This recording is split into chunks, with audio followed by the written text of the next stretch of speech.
Guys, it's really interesting times for Alibaba right now, as the share price has now gone down under $80 per share. And so I kind of want to take this video and look at one of the reasons why the share price has come down. I think some of that is like short-term sentiment focused. And I do want to focus on measures that have been placed by the Chinese government to help the economy overall. And so that's what we're going to look into in this video. So as you guys smash that like button, let me run the intro. What's up, guys, and welcome back to the channel. This one's very exciting. So you can see that Alibaba year to date is now down close to 40%, and I actually didn't think that the shares would go under $80 per share. So it's kind of crazy. We're kind of in no man's land right now, and so I know a lot of people are holding the bag on this one. I mean, I'm one of them as well, but it's just par for the course with holding Chinese names in this environment. And one of the reasons why Alibaba stock continues to drop is there's negative analyst sentiment, at least by some analysts. So for example, JP Morgan analyst Alex Yao said that he's turned cautious on the name, and mostly he's kind of become cautious on the name is due to the second quarter revenue outlook, citing weak Chinese consumption. But notice that he's still overweight on the stock, and he has $135 per share price target, very high relative to the current share price. And here's the thing: at the same time, he still sees potential upsides to earnings estimate given the company's commitment to cost savings and efficiency improvements. And, you know, that's just one analyst. I want to show you how most analysts are kind of in that same place. So you can see that the average analyst price target as of the recording of this video is $141 per share. And I always say, don't look at analyst price targets at face value, but if they are higher than 50% of the current share price, and in this case, the analyst price targets are 90% above, it means something. And so essentially what you're seeing here is that the analyst community agrees that the share price for Alibaba over the next 1 year time horizon is significantly undervalued. But that being said, because the share price continues to go down and they have to provide 1 year forecasts, I do see the possibility that they'll maintain their overweight ratings, but they will bring the price target lower. And I want to talk a little bit about some of the stimulus measures that the Chinese government has taken, because the authorities have rolled out several measures in the past 4 months to revive the economy. And you guys can recall that the economy really got hit by two major things. One was the COVID lockdowns, which we didn't expect to see more of in 2022. However, we got it.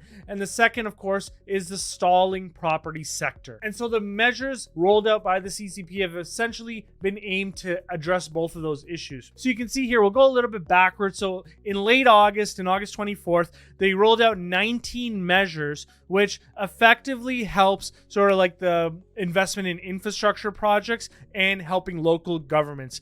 In August 19, they gave out special loans for property developers, and this came on the back of what they're referring to as the unprecedented mortgage strike, because essentially what's happening in China is that home buyers take out mortgages and start paying those mortgages for homes that they have not yet received, which is a little bit different than the way we do it here. And the delays that are being caused on their homes or apartments has caused them to just say, you know what, we're going to stop paying our mortgages until you guys start building these things. And that could cause real issues for the economy. And so the CCP did have to step in and provide capital for the builders to finish these projects, because, and you know, as I described in previous videos, a lot of these builders use that capital that they should have been using to build these homes to buy up further land leases to sell new homes. So you had sort of this Ponzi scheme a little bit, which created problems in the economy. And of course, you can see on August 15th, they actually cut the interest rate, which was really good because that should help a little bit to the economy. But I just think a 10 basis point cut isn't going to sort of turn anything around, but it's better than obviously a basis point increase that we're seeing in the West. On June 30th, they committed funds to sort of help with infrastructure development. So that doesn't just help with infrastructure development, but it also helps with the jobs picture,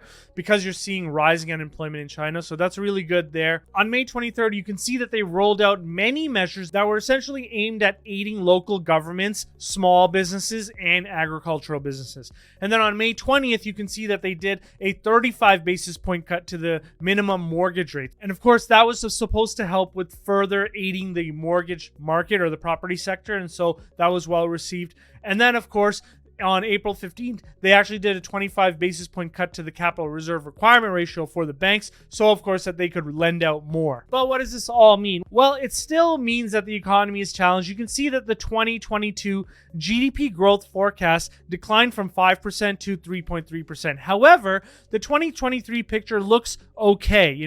Originally we're forecasting GDP growth of around 4.8%. Now we're forecasting around 4.5%. So that's not bad when you consider that the West is actually going backwards. I mean, the White House is not admitting that we're in a recession, but I think once Q3 numbers roll out, you're going to have a tough time admitting that the economy is not in a recession. And so, compare that to China. China's still growing. That's a good thing. And when looking at my model, which all the Patreons get access to at the lower tier, you can see that I've actually reduced revenue growth for some time now. I'm growing out revenues at 8%, which is just to prove a point. And the point that I'm proving here is that I still reflect a $200 per share valuation. So even if you're growing revenue at a really small rate, you're still getting a pretty decent overall valuation for the company. And of course, before I show you the valuation, I just want to point out that 80% of the people that watch this channel are not subscribed. So please, if you have the opportunity, please hit that subscribe button and hit that notification bell to be notified when I upload new videos. And jumping right into the valuation, you can see that I'm valuing the company at around $240 per share.